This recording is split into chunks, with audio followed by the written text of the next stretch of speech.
Muy buenas a todos, hoy toca un vídeo largo de técnica. Hoy vamos a hablar de aerodinámica, todo sobre la aerodinámica. Así que si queréis saber más, comenzamos.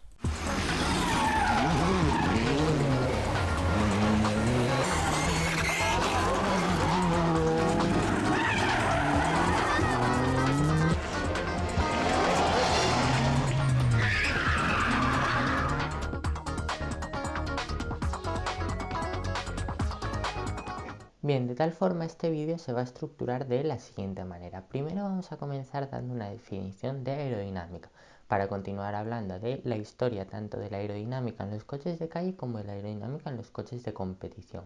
Después vamos a seguir hablando de la aerodinámica en los coches de calle, de la resistencia y de la sustentación. Y después vamos a hablar de la aerodinámica en los coches de competición, el drag y la carga aerodinámica. Así que comenzamos con la definición de aerodinámica.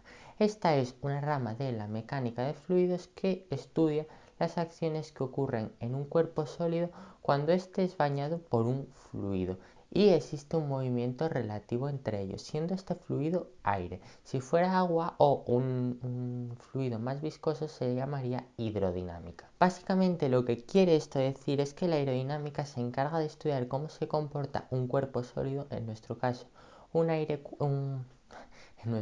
un coche, cuando el aire se mueve a través de él o cuando el coche se mueve a través del aire. De ahí lo de el movimiento relativo. Históricamente, la aerodinámica surge cuando el hombre se puso a mirar hacia pájaros y peces para entender cómo se desplazaban cada uno a través de su respectivo fluido. Así, a principios del siglo XX, toda la forma del coche se empezó a disponer en forma de gota. Poco a poco, modelos como el Chrysler Airflow tomaron protagonismo y empezaron a ganar mercado. Pero de pronto llega la Segunda Guerra Mundial. Aquí la gente no tenía dinero para comprar estos modelos tan aerodinámicos y entran en cierta decadencia, pero de pronto llega la era espacial y la industria de la automoción empieza a tomar algunas ideas de esta carrera que tenían más que nada una función estética. Todo quería cambiar, todo quería empezar a cambiar cuando entre los 60 y los 70 en la competición se empezó a utilizar la fuerza del aire para mejorar el tiempo por vuelta, pero de pronto llegó la crisis del petróleo. Así, la aerodinámica se puso al servicio de la eficiencia y comenzamos a ver modelos con una extremada fluidez en sus líneas para conseguir que la resistencia aerodinámica fuera lo menor posible. Después, en la década de los 90, la aerodinámica se convertiría en un apartado bastante sutil en la tecnología del automóvil que no estaría tan marcado como en épocas previas, pero que seguiría siendo algo crucial. Hoy por hoy estamos viendo una creciente moda de los SUVs, estos coches mastodónticos con gran superficie frontal y muy mal coeficiente aerodinámico, cosas que por cierto explicaré luego, pero que es la moda, así que en fin, esto va en contra de la aerodinámica, pero esperemos que esta moda cese pronto. Ahora, si os parece, vamos a hablar un poco de la historia de la aerodinámica, pero en la competición, principalmente en la Fórmula 1, por ser el deporte que quizá más importancia le dé o que tradicionalmente haya sido donde más avances aerodinámicos han existido. Así, comenzamos por el principio de la Fórmula 1 moderna, en la década de los 50, donde la carga aerodinámica era más bien despreciable. Los coches tendían a una forma muy aerodinámica, pero no tenían prácticamente carga aerodinámica, es decir, el aire no ejercía fuerza para que el coche se aplastase contra el suelo. Así, en la primera mitad de la década de los 60, más o menos continuaríamos esta tendencia, hasta que en 1978 se crean unos pequeños alerones con el Lotus 49, que fue el predecesor de la carga aerodinámica en la Fórmula 1. Poco después llegaron los alerones traseros, pero fueron prohibidos en algunas carreras por la cantidad de accidentes que generaban. En los años 70 se comenzaron a regular la forma de los alerones y pronto Lotus dio un nuevo golpe sobre la mesa con el Lotus 72, que incorporaba un morro afiladísimo y además incorporaba unos pontones a los laterales. En el 78 se introduciría el afamado efecto suelo con el Lotus 78, un maravilloso coche que generaba un paso por curva rapidísimo, y también se incorporaron los sense plates en los extremos del alerón. A fin de continuar con el efecto suelo y con este maravilloso descubrimiento, el equipo Brabham incorporó un ventilador en la parte trasera del monoplaza para conseguir evacuar el aire lo más rápido posible del fondo del coche. En la década de los 80, la rápida velocidad de paso por curva de estos monoplazas debido al efecto suelo hizo que se produjeran muchos accidentes, por lo que rápidamente fue prohibido por la FIA. Poco después veríamos también innovaciones como la carrocería en forma de botella de Coca-Cola o la suspensión activa. También vendría el difusor soplado, ideas que hacían que los gases de escape generasen el mismo efecto que un ventilador, es decir, permitir que la velocidad del aire que circula por el fondo del coche sea mayor. En la década de los 90, la Fórmula 1 se convirtió en un deporte tremendamente mediático, por lo que las medidas de seguridad tendrían que aumentar.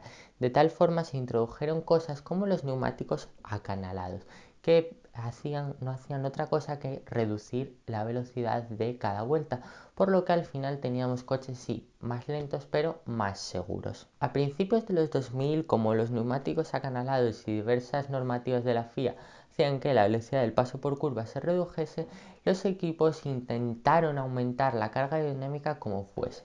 Así que veríamos soluciones tremendamente barrocas en el tema de la aerodinámica.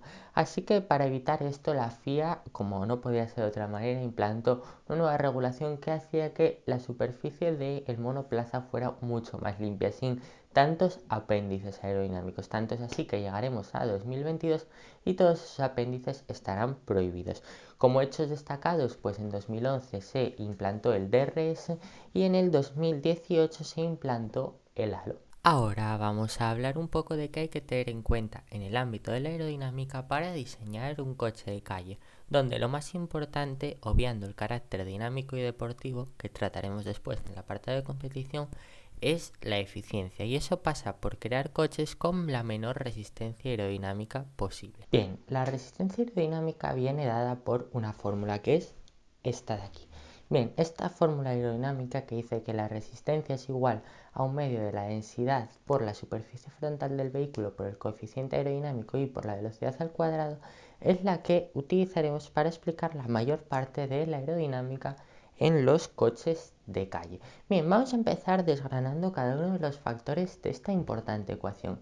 El primero es la densidad del aire, que eso es algo que no depende del coche, ni de los ingenieros, ni de nada. Pero bueno, ahí está, la densidad del aire. Después tenemos la superficie frontal del vehículo. Aquí os aparecerá una imagen con la superficie frontal y este es el área visto desde frente del coche, es decir, desde el alzado. Bien, esto influye la superficie de los espejos, la altura del coche, el diámetro de las ruedas y demás. Todo lo que veamos de frente influye en tanto en cuanto el aire le golpea de frente. De tal forma, el aire, cuanta mayor superficie frontal, más digamos que va a tener que evitar, por lo que será peor aerodinámicamente hablando. Por tanto, cuanto más pequeños sean los coches, cuanto menos retrovisores tengan y demás, mejor va a ser su aerodinámica. Como podréis averiguar, esto va totalmente en contra de la moda de los subs, pero bueno, es lo que hay. Continuamos, el siguiente factor es el coeficiente, por cierto, la superficie frontal viene expresado en metros cuadrados. Bien, la siguiente característica, el siguiente factor es el coeficiente aerodinámico, el CX del coche. Bien, lo primero vamos a aclarar que es CX porque va en el eje de las X. Si fuera lateral sería CY y si fuera vertical sería CZ. Pero bueno, olvidaros de esto y nos quedamos con el CX del coche, el coeficiente aerodinámico. Este es un valor adimensional, es decir, que no tiene unidades y es una imagen mental que tenemos del objeto en comparación con un objeto que no ponga resistencia al aire, cuyo valor del CX sería 0, y un objeto que sea capaz de detener el aire, cuyo valor de CX sería 1. Este es un valor que solo lo da el túnel de viento y que nos permite mejorar aerodinámicamente el coche. Cuanto menor CX, menor resistencia y más eficiencia a la hora de funcionar. Por lo tanto, un CX menor es mucho mejor. Bien, pues ¿entre qué valores andamos actualmente? Pues los mejores coches, un Porsche tiene un valor de poco más de 0,20 y algunos coches malos como el Seat, bueno, malos aerodinámicamente hablando, como el Seat Arona, que tiene un coeficiente aerodinámico elevado, tiene de 0,38. Así que entre esos dos valores más o menos andamos a la hora de hablar del coeficiente aerodinámico. Y ahora vamos al más crucial de todos, que es la velocidad. Pero ojo, la velocidad, si os acordáis, estaba expresada al cuadrado, está elevada al cuadrado. ¿Por qué? Pues bien, vamos por una autopista. Bueno, estamos incorporándonos a una autopista, 60 km por hora, aceleramos y llegamos a 120. Hemos doblado la velocidad y pensaremos, vale, pues la resistencia aerodinámica también se doblará. No, la verdad es que no, la resistencia aerodinámica se cuadriplicará. ¿Por qué? Pues porque cuando doblamos la velocidad, doblamos la masa de aire con la que golpeamos el vehículo, pero también doblamos la fuerza con la que el aire golpea el vehículo. Por lo tanto, hemos multiplicado por 2 en cuanto a la masa y por 2 en cuanto a la fuerza. Por tanto, es 4 veces más. De ahí que se eleve al cuadrado. Bien, esto es, por tanto, todos los factores que influyen a la hora de calcular la resistencia aerodinámica. Pero ahora vamos a pensar una cosa. Esto es la fuerza que se acabaría expresando en newtons que necesita el coche para superar esa barrera que hace el aire, ¿no? Para superar la resistencia del aire. Pero ahora si tuviéramos que calcular la potencia que necesita ese coche, sería la misma fórmula que la anterior, pero con la velocidad elevada al cubo. Esto quiere decir que la potencia necesaria para vencer la resistencia del aire es igual a la resistencia aerodinámica por la velocidad. Y ahora me diréis por qué, qué sentido tiene elevar la velocidad esta vez al cubo. Pues es que además, si doblamos la velocidad, necesitamos doblar la masa de aire que separamos por unidad de tiempo. Necesitamos doblar la fuerza con la que el aire golpea el coche y también necesitamos doblar la distancia que recorremos por unidad de tiempo, de tal forma que si multiplicamos la velocidad por 2, la potencia necesitará estar multiplicada por 8. ¿Qué quiere decir esto? Que para un salto pequeño de velocidad, aerodinámicamente hablando, se necesitará mucha más potencia. Esto es lo que explica que para ir a 120, incluso a 160 km por hora, un coche de 100-150 caballos lo pueda sobrellevar fácilmente. Pero por contra, esto es lo que explica que para que el Bugatti Chiron haya conseguido pasar la barrera de los 500 km por hora, haya sido necesario dimensionar a tal grandes magnitudes el motor de este coche, porque necesita una ingente cantidad de potencia para un salto que al final son 20 o 30 km por hora, pero que aerodinámicamente hablando es una cantidad ingente de aire, por lo cual necesitamos mucha potencia. Ahora podría hablaros de la sustentación aerodinámica, pero creo que eso se corresponde más con los coches de carreras. Así que vamos allá. Pero antes de empezar a hablar de la carga aerodinámica, vamos a hablar del drag, que es similar a la resistencia aerodinámica que vimos en el apartado anterior. Por tanto, como podéis deducir, el drag es una fuerza que experimenta el monoplaza en la dirección de avance en sentido contrario a este, es decir, hacia atrás. Tenemos tres tipos de drag. Uno de ellos es el drag debido a la fricción que realiza el aire, ya que el aire tiene una cierta viscosidad que al pasar a través del coche genera una cierta resistencia, por lo que para limitar este drag tenemos que conseguir que la capa de aire, la capa límite de aire que rodea el coche, sea lo más laminar posible, es decir, que vaya lo más rectita posible, lo más ordenadita posible. Esto lo explicaremos luego más adelante. Después tenemos el drag debido a la diferencia de presiones. ¿Qué quiere decir esto? Pues que cuando el aire golpea frontalmente el coche genera una zona de alta presión, es decir, si yo empujo el aire contra el coche, aquí tengo una zona de alta presión, pero cuando el aire consigue superar todo el coche llega a la parte de atrás y aquí se genera una zona de bajas presiones. Esto lo que genera es que tengamos más presión en la parte frontal y menos en la parte trasera, por lo que se produzca una fuerza en la misma dirección en la que fluye el coche, pero en sentido inverso, es decir, hacia atrás. Para minimizar esto, lo que se tiende a hacer es generar una forma del coche en forma de gota, valga la redundancia. Esto quiere decir que al principio, si bien hay una zona de bajas presiones, el coche va disminuyendo su tamaño progresivamente de tal forma que la presión disminuya lo menos posible y el aire fluya lo más continua posible para reducir este salto de presiones y reducir este drag. El siguiente, el tercero, es el quizá más complicado de entender, que es el drag debido a los elementos que generan sustentación aerodinámica. Bien, ¿cómo os explico esto? Pues básicamente centrémonos en el alerón trasero, ¿vale? Un alerón, os lo explicaré luego con más detalle, funciona por el principio de que el aire más rápido tiene menos presión, es decir, el aire que va a mayor velocidad tiene menos presión. Lo que quiere conseguir el alerón es que en su parte superior el aire fluya más lento. por lo que se genera una zona de alta presión y en la parte inferior del alerón el coche vaya más rápido, por lo que se genera una zona de baja presión. Así, si esto es el alerón, aquí arriba tenemos una zona de alta presión y aquí abajo una zona de baja presión, por lo que el alerón tiende a ir hacia abajo, apretando el coche contra el suelo. Bien, ¿qué pasa? Que el aire, lógicamente, quiere ir hacia donde hay menos presión, por lo que el aire que se encuentra hacia arriba en la parte de arriba del alerón quiere irse a la parte de abajo, generando en esta zona, en este lateral, una especie de vórtice para que el aire vaya hacia la parte de abajo.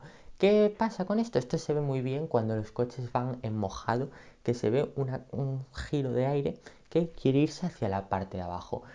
Bien, esto lo que hace es que el aire que se encuentra alrededor del alerón cambie de dirección. Es decir, que si esto es el alerón y el aire venía horizontal, debido a este vórtice el aire genere una variación del ángulo de ataque que se llama. Y ya que varía el ángulo de ataque, también varía la eficiencia del alerón. Por lo que si el alerón está diseñado para que el aire le entre así y le entra así, generamos una pérdida de eficiencia del alerón y por tanto generamos más drag. ¿Cómo se consigue reducir esto? Pues poniendo unas barreras en el lateral del alerón que son los end plates.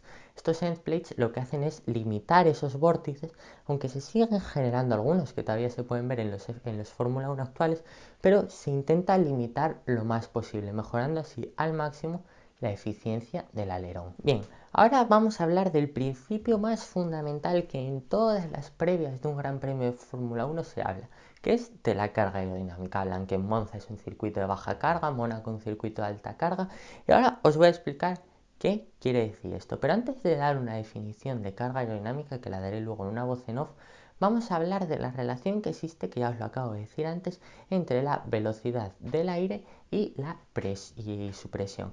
Esto lo explica el principio de Bernoulli y el efecto de Venturi, pero son cosas que quizá le dedique otro vídeo, pero que no me voy a extender ahora. Son muchas fórmulas y no tiene sentido explicarlas, por lo que tendréis que confiar en cierta medida en mí. Bien, pero lo fundamental es que cuando el aire fluye más rápido, su presión disminuye. Por contra, cuando el aire va más lento, su presión aumenta. Bien, por tanto, cuando el aire fluye a través de un coche y va por una zona lenta, el aire se mueve lentamente, genera una zona de alta presión. Pero si el aire fluye rápidamente, pongamos por debajo del coche, se generaría una zona de baja presión, por lo que conseguiríamos pegar el coche al suelo. Esto a que os suena algo a efecto suelo, bien, lo explicaré luego. Y ahora me veréis, estará alguien pensando, pero si el coche se mueve, el aire es el que está quieto y el coche es el que se mueve, ¿vale? Pero si vamos dentro del coche, ¿no vemos que todo se mueve? Pues bien, el movimiento es relativo, así que en términos de aerodinámica vamos a entender que el coche está quieto y es el aire el que se mueve, ya que esto es lo que se realiza en los ensayos en los túneles de viento. Ahora sí es el momento de hablar de la carga aerodinámica, que se podría decir que es la forma que tiene el aire de pegar el coche contra el suelo. Es perfectamente lo contrario a la sustentación aerodinámica, el efecto que permite que los aviones vuelen. Bien, por tanto, como habréis podido deducir entre la voz en off y lo que os he explicado antes, la carga aerodinámica se basa en el principio de que el aire más lento tiene más presión y el aire más rápido tiene menos presión. Esto es lo que permite que los aviones vuelen y que los coches no vuelen cuando toman la parabólica de Monza a toda velocidad. Por tanto, está claro, ¿qué pasaría si consiguiésemos que el aire que fluye por encima del coche vaya más lento que el aire que fluya por la parte de abajo? Pues bien, tendríamos unas zonas de alta presión arriba y una zona de baja presión abajo, por lo que conseguiríamos pegar el coche contra el suelo. Bien, ahora os voy a pasar a hablar de un efecto fundamental en la aerodinámica, que es el efecto Coanda. Bien, antes os he dicho que tenemos que conseguir una diferencia de velocidades precisa para hacer que haya una diferencia de presiones. Bien, pues esto nos ayuda el efecto Coanda, que se puede explicar fácilmente con un vaso y una cuchara. Bien, ¿qué pasa si colocamos una cuchara debajo del grifo con el agua cayendo, lógicamente? Tenderíamos a pensar que el agua sigue cayendo en línea recta, pero si os fijáis, cuando toca la cuchara tiende a generar la forma de la cuchara desviándose del flujo original. Esto es precisamente el efecto Coanda. Es decir, que un fluido, ya sea agua, aire, aceite o lo que sea, tiende a pegarse, a mantenerse adherido al cuerpo sólido hasta que haya una arista, un borde o algo que evite esa continuidad. Así, si por ejemplo soltamos el agua del vaso lentamente, el agua del vaso va a tender a seguir pegada a la pared del mismo por fuera hasta que se acabe el vaso, por lo que acabaremos manchando el suelo. Por el contrario, si soltamos el agua rápidamente, no va a tener tiempo de tomar esa arista y va a caer al lugar que queremos de verdad. Bien, pues esto se puede traducir rápidamente a un coche de Fórmula 1, ya que tienden a tener formas muy suaves para conseguir que el aire se mantenga pegado a él continuamente y no se separe nunca. Como os dije antes, tendiendo a una forma de lágrima que me ayudará mucho aerodinámicamente. Sigamos con esto. Y es que os acabo de decir que nos interesa que el aire no se despegue del coche, pero esto no tiene mucho sentido porque si el aire se despega, ¿qué tenemos entonces? Pues aquí es donde quiero entrar en el concepto de capa límite, que es la capa que fluye por el lateral del coche, el límite, como su propio nombre indica, entre el coche y el resto del aire. Esta es la capa que está afectada por todos los elementos aerodinámicos del vehículo y que en los Fórmula 1 actuales tiende a ser de unos 6 milímetros más o menos. Bien, esta capa es la que genera todas las presiones y todas las depresiones y es la que tenemos que conseguir que sea lo más laminar posible para tener un menor drag y una mayor carga aerodinámica. Y bien, ahora diréis, bueno, pues esto es muy práctico, pero seguro que hay alguna forma matemática de expresarlo. Pues sí, aquí es donde entra el número de Reynolds, que es la relación que existe entre las fuerzas de inercia y las fuerzas viscosas del fluido que rodea el coche. En nuestro caso, como os dije antes, aire. Así este número, dicho de otra forma, expresa la relación que existe entre las fuerzas debido a que el aire se acelera o se decelera y las fuerzas, estas son las fuerzas de inercia y las fuerzas que se oponen al movimiento libre del fluido por la interacción de sus partículas internas, es decir, las fuerzas viscosas. De tal forma, cuando tenemos un número de Reynolds pequeño, la fuerza viscosa es superior a la fuerza de inercia, por tanto el flujo es laminar. Esto es lo que os acabo de explicar antes. Por contra, si el número de Reynolds es alto, las fuerzas de inercia son mayores a las fuerzas viscosas, por tanto el flujo del aire es turbulento. Y esto es toda la teoría que os tenía que explicar. Ahora vamos a pasar a la práctica. En un Fórmula 1 tenemos 4 partes fundamentales a la hora de hablar de la aerodinámica, como son el alerón delantero, el alerón trasero, el fondo plano y los pontones. Bien, empezamos por el alerón delantero, que si le echamos imaginación, yo por lo menos cuando tenía 4 o 5 años lo hacía, se parece a una pala quitanieves, ¿no? Parece que va arrastrando el suelo quitando nieve. Bien, no es una pala quitanieves obviamente, pero tiene una función similar con el aire, que es direccionarla hacia donde queremos. Es decir, que sí, genera carga aerodinámica porque está pegadito al suelo y el aire que pasa por debajo pasa más rápido que el que pasa por encima. Por tanto, es el principal elemento para generar carga aerodinámica en la parte frontal del vehículo.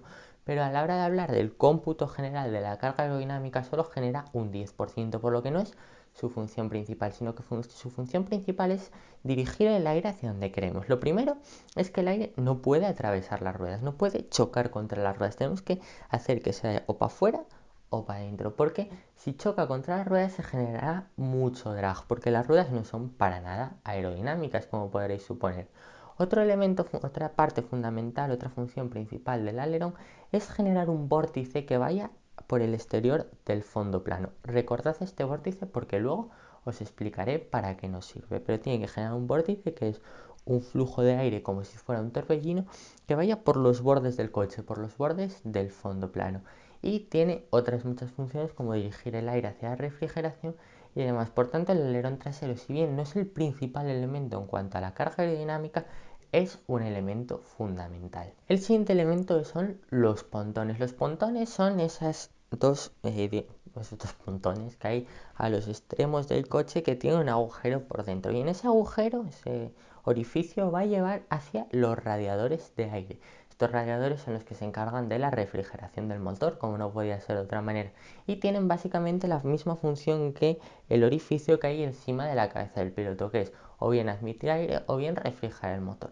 Esto es una parte fundamental para los diseñadores de motores, ya que obviamente cualquier motor y sobre todo los motores de Fórmula 1 necesitan refrigeración, pero para los ingenieros de diseño aerodinámico es lo peor, porque genera una cantidad de drag increíble. Por tanto, los ingenieros más agresivos, como Adrian Newey, que por cierto tengo su libro ahí, os lo recomiendo, intentaban reducirlos a la mínima expresión, haciendo que fueran lo más estrechitos posible, lo más en V posible, para permitir que el aire fluyera más rápidamente. Por tanto, si bien no tiene una función aerodinámica, tiene una función contraaerodinámica, digámoslo así, que es aumentar el drag.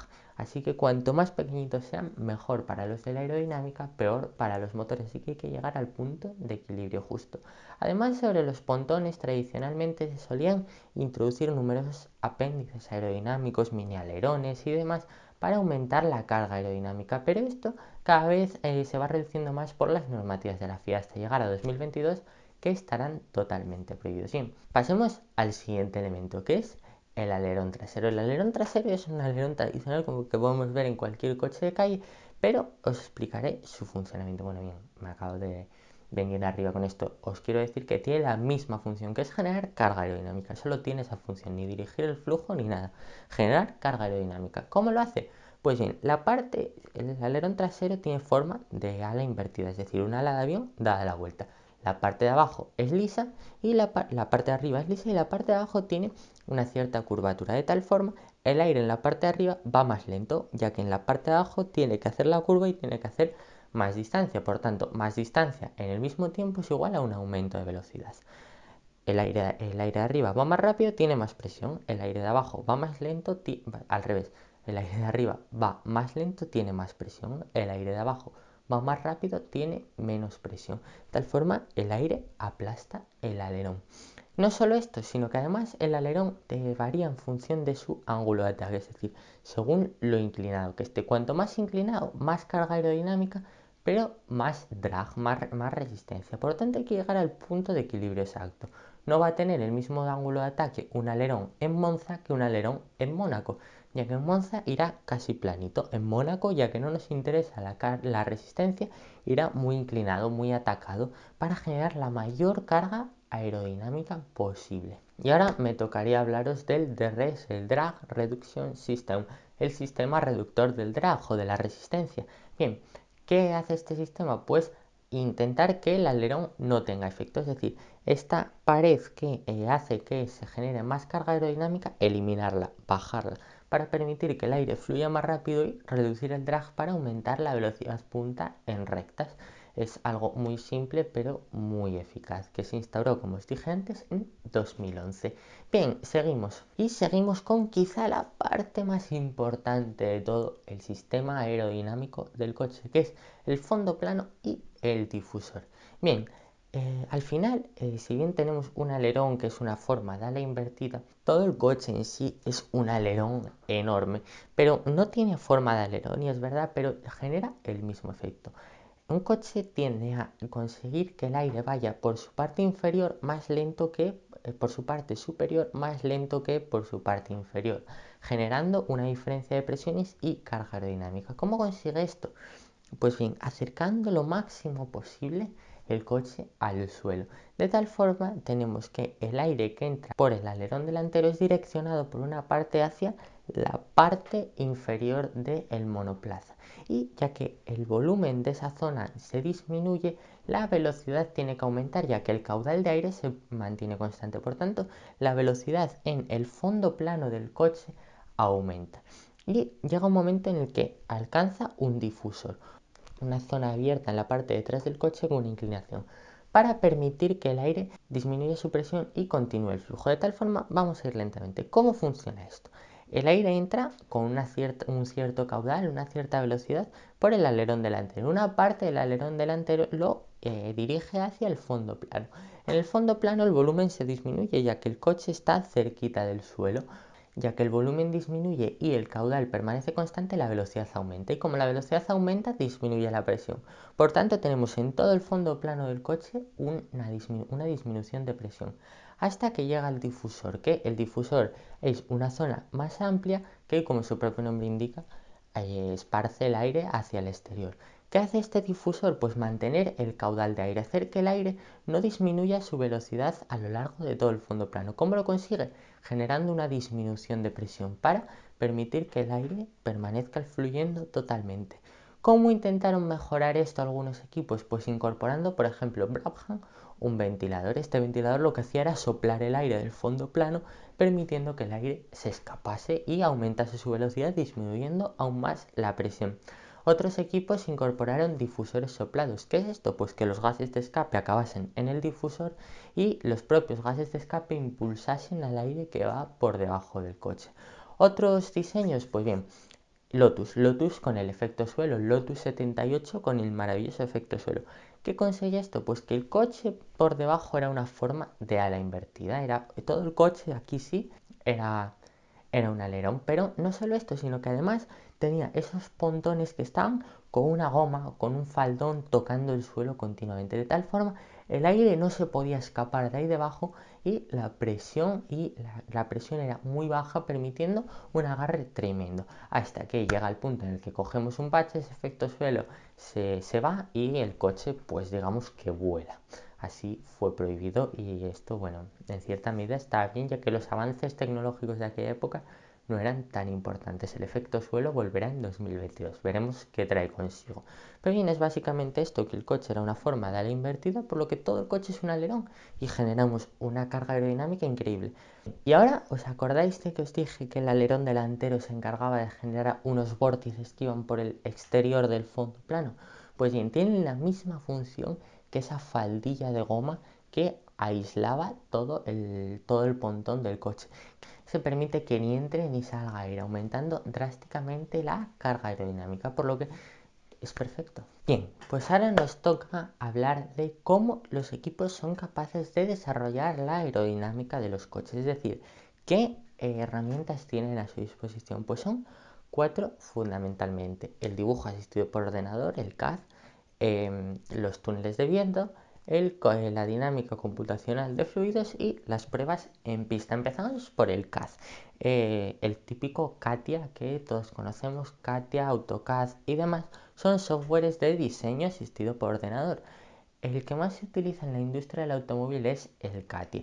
El CATIA es la herramienta por excelencia de cualquier ingeniero, que sustituye a las tradicionales mesas de dibujo que permitían visualizar esos elementos. Pues bien, ahora lo podemos visualizar en un entorno en 3D, con además ayudas como los elementos finitos que permiten calcular esfuerzos y demás, y con ayudas de la dinámica computacional de fluidos que os explicaré después. Pero con el CATIA o con cualquier software de CAD, como el de Siemens también, conseguimos tener una visión en el caso de la Fórmula 1, el monoplaza, y de cada uno de sus elementos separados, para poder después generar maquetas y un sinfín de funciones más.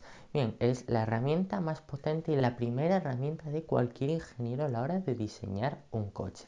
Seguimos y tenemos el túnel de viento, que es también algo conocido por todos. Consigue la simulación del comportamiento aerodinámico del coche en pista, pero manteniendo el coche estático. ¿Qué conseguimos? Que mediante un ventilador el aire fluye a través del coche, y mediante una cinta, como si fuera una cinta de correr, en el fondo del túnel de viento, se permite simular que el coche está corriendo por una pista.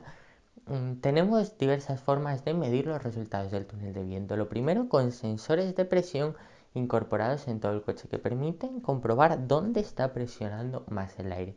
Después, mediante tiras de humo que permiten ver cómo se comporta el flujo de aire, si es lineal, si es turbulento y demás, por lo cual hay un sinfín de posibilidades dentro del túnel de viento. Problemas, pues que la normativa de la Fórmula 1 solo permite hacer las pruebas con una maqueta de un máximo del 60% del tamaño real del monoplaza, por lo que hay ciertas limitaciones. Además, los neumáticos se deforman a lo largo del trayecto del coche en la pista. Hay ciertas derivas y demás y deformaciones que afectan al comportamiento aerodinámico y que tampoco se pueden calcular en el túnel de viento, por lo que no es una herramienta extremadamente precisa, pero sí extremadamente útil. Después tenemos la dinámica computacional de fluidos, los softwares de dinámica computacional de fluidos. Esto permite, mediante una serie de ecuaciones, que calcular sobre un papel sería extremadamente complejo y casi imposible, mediante un ordenador con una suficiente capacidad de cálculo se permite realizar unas simulaciones de cómo se comportaría el aire sobre una pieza del monoplaza o sobre todo el coche en sí. Por tanto, es algo súper útil y que ha sido desarrollado por los equipos desde hace unos pocos años hacia esta parte. Y por último tenemos lo más importante, que son las pruebas en pista. Esto es sin duda lo más fiable. Seguro que si alguien ha visto los entrenamientos de pretemporada en Montmeló de los equipos de Fórmula 1, veremos que incorpora una parrilla de sensores como si fuera un, no sé, un matamoscas, que incorpora una serie de sensores que permiten calcular por dónde fluye el aire. Bien, esto lo que nos hace es, lo que hace a los ingenieros es permitir saber si las pruebas del túnel de viento se han ajustado a la realidad y permiten realizar diversos ajustes para conseguir que el coche esté en plena forma para comenzar la temporada. Además, podemos incorporar la parafina. Bien, incorporando parafina, pongamos de un color chillón como un verde fosforito en diversas zonas del coche, se puede ver hacia dónde fluye el aire, haciendo que la parafina deje una marca en el lateral del vehículo o donde sea, para así saber si para así conseguir que los ingenieros vean por dónde fluye el aire. Además, se puede saber si el flujo de aire es laminar, si es turbulento y demás. Por lo tanto, es una herramienta muy útil que, como todo, tiene ciertos contras, ya que los otros equipos pueden saber qué estás haciendo aerodinámicamente en tu coche. Y bien, hasta aquí este kilométrico vídeo de técnica que nos habrá llevado, pues no sé, media hora quizá de vídeo. En fin, espero que os haya resultado muy interesante, espero que os haya servido para aprender cositas nuevas. Y solo me queda deciros, bueno, sí, que os suscribáis, que leéis a la campanita me gusta, si no os ha gustado no me gusta, y que si tenéis alguna duda o incluso alguna pregunta sobre la aerodinámica en otros tipos de competición, ya que yo me he centrado en la Fórmula 1, pero si queréis saber de otras cosas lo podéis dejar en los comentarios y yo os lo explicaré. Así que hasta la próxima, cuidaros.